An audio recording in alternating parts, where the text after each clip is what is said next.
नमस्कार दोस्तों, स्वागत आपका। तो आज हम लोग बात करने वाले हैं रुपए और डॉलर की कीमतों के बारे में कि आखिर क्या रीजन है कि जो रुपए है हमेशा डॉलर के मुकाबले गिरता है।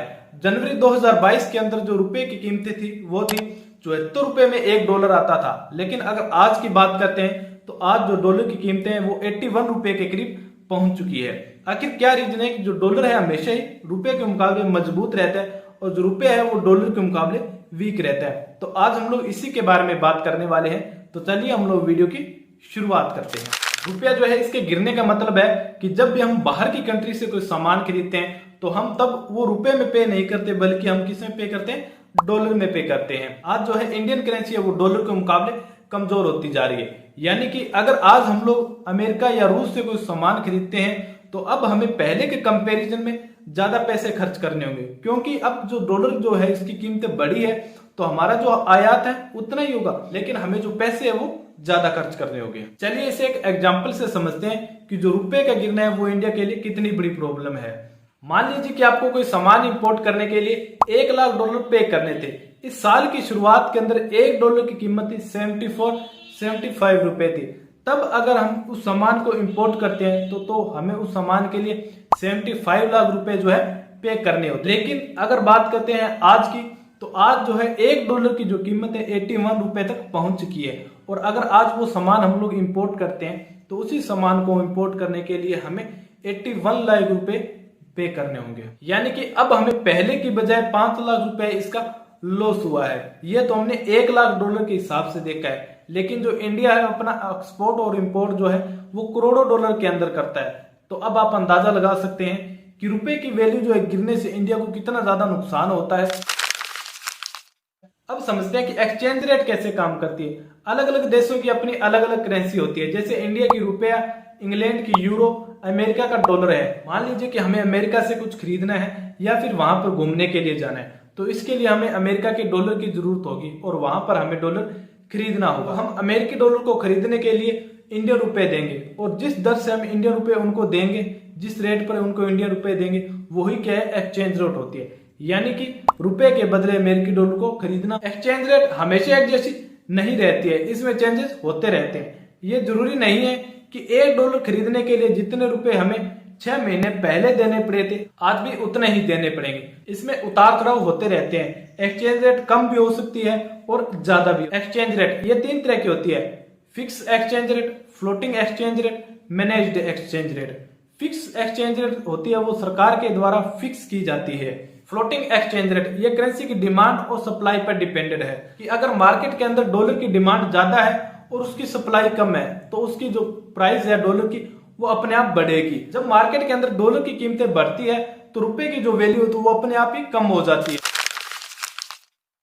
इंडिया अपनी जीडीपी का 20% जो हिस्सा है वो बाहर से इंपोर्ट करता है। इसमें सबसे ज्यादा इंडिया इंपोर्ट करता है वो है crude oil. India crude oil का 80% से ज्यादा जो हिस्सा है वो बाहर से इंपोर्ट करता है। तो जाहिर है कि अगर क्रूड ऑयल की कीमतें बढ़ती है तो इसका सीधा असर जो है इंडिया पर पड़ेगा।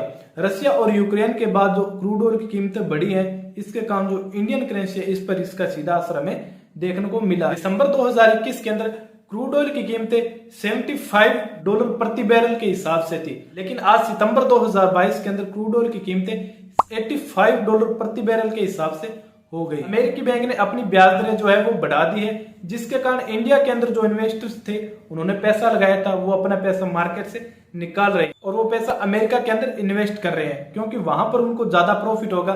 जाहिर सी बात है कि उनको जहां पर ज्यादा प्रॉफिट होगा वो तो वहीं पर अपना पैसा लगाएंगे।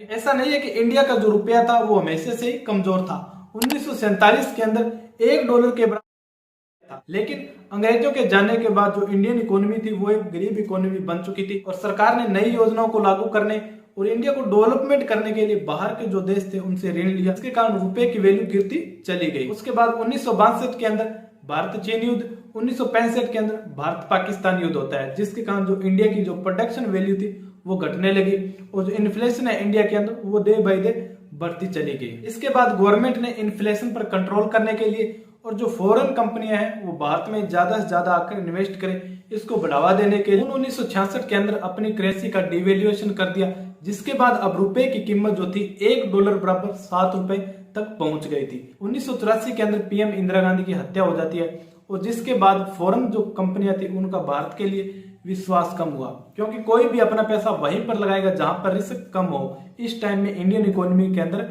रिस्क थी, जिसके बाद जो फॉरेन कंपनियां थी उन्होंने अपना पैसा इंडियन मार्केट से निकालना शुरू कर दिया। और फिर आता है 1991 का दौर, जिसके अंदर इंडियन इकोनॉमी के अंदर क्राइसिस आई और ये इंडियन इकोनॉमी के लिए सबसे बुरा दौर था। इन्फ्लेशन इस समय 14% तक पहुंच गई थी और एक बार फिर से इंडियन जो करेंसी है इसका डिवेल्यूएशन किया जाता है। अभी तक इंडियन जो करेंसी है इसका 3 बार डिवेल्यूएशन हो चुका है, सितंबर 1949, जून 1966 और जुलाई 1991 के अंदर। कोई भी देश अपनी जो करेंसी है इसका डिवेल्यूएशन तभी करता है जब उसे निर्यात को सस्ता करना होता है, ताकि जो निर्यात है वो ज्यादा से ज्यादा किया जा सके। रुपए को डॉलर के मुकाबले गिरने से रोकने के लिए हमें ज्यादा से ज्यादा जो है निर्यात को बढ़ावा देना होगा और जो आयात है उसको कम से कम करना होगा। ये तभी पॉसिबल हो सकता है जब हम make in India, stand up India, startup India जैसे जो प्रोग्राम है वो ज्यादा से ज्यादा चलाएं और इंडिया के अंदर जो स्किल डेवलप है वो उसको ज्यादा से ज्यादा किया, ताकि इंडिया अपनी जरूरत का जो ज्यादातर सामान है इंडिया के अंदर ही प्रोड्यूस कर सके। तो दोस्तों, आप क्या रीजन मानते हैं इंडियन रुपया गिरने के पीछे? क्या रुपया और गिरेगा या फिर नहीं गिरेगा? कमेंट में जरूर बताएं। अगर आपको ये वीडियो पसंद आया तो आप वीडियो को लाइक कर देना और हमारे इस चैनल को सब्सक्राइब कर देना। तो चलिए फिर मिलते हैं नेक्स्ट वीडियो में। धन्यवाद।